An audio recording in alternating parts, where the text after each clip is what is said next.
to be continue अघि मैले माथिबाट हेरेको थिएँ यहाँनिर चार लाइनमा लागिरहेको छ है मान्छेहरू र एउटा पहिला चाहिँ फेरि यता पनि थियो यो बाइकको पार्किङ कि अब सालमा 1 लाख जस्तो टुरिस्टहरू आउँछ हो अन्त यस्तो चेपमा राख्नुपर्छ बाइकहरू हो अन्त तपाईँको यो पोस्ट अफिस हाम्रो हेरिटेज पुरानो हेरिटेज यो चाहिँ पोस्ट अफिस यत्रो ठुलो छ यो पोस्ट अफिसकै मान्छेको बाइकहरू होला बाइक राख्ने जग्गा छैन हो अन्त यता चाहिँ यस्तो लगाएर देख्छ हो अन्त यता त अहिले त खुल्ला राखिदिएको छ मान्छे हिँड्ने नदिने बाइक पार्किङ यहीँ पनि थियो अस्ति अहिले त दिँदैन रहेछ यहाँ पनि हो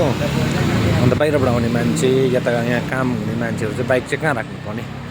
र हाम्रो कोही पनि बाइकर्सहरू हुनुहुन्छ तपाईँहरू जोडिनु सक्नुहुन्छ यो मुद्दामा हामीलाई नै असुविधा हुन्छ है हामी त टु विलर्सको बारेमा बात गरेको है हेर्नुहोस् यहाँ खाली छ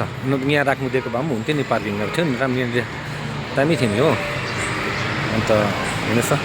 यहाँ पनि पहिला राख्नु दिन्थ्यो तर अहिले चाहिँ ब्यारिकेड लगाएर दिँदैन पार्किङ गर्नु दिँदैन यहाँ राख्थ्यो नि त बाइकहरू अनि यहाँ अफिसहरू छ ठुल्ठुलो अफिसहरू हो अन्त हामी बाहिरबाट आउने मान्छेहरूलाई चाहिँ एकदमै असुविधा क्या बाइक राख्ने जग्गै छैन बोकेर हिँड्नु मिलेन हो त्यस्तो नि अब यहीँ चाहिँ पोस्ट अफिस यहाँ ठुलो हो हेर्नुहोस् त यो बिग बजारमा आउनेलाई त बिग बजारमा राख्छ हो यहाँ त छैन नि हौ लु हेर्नुहोस् त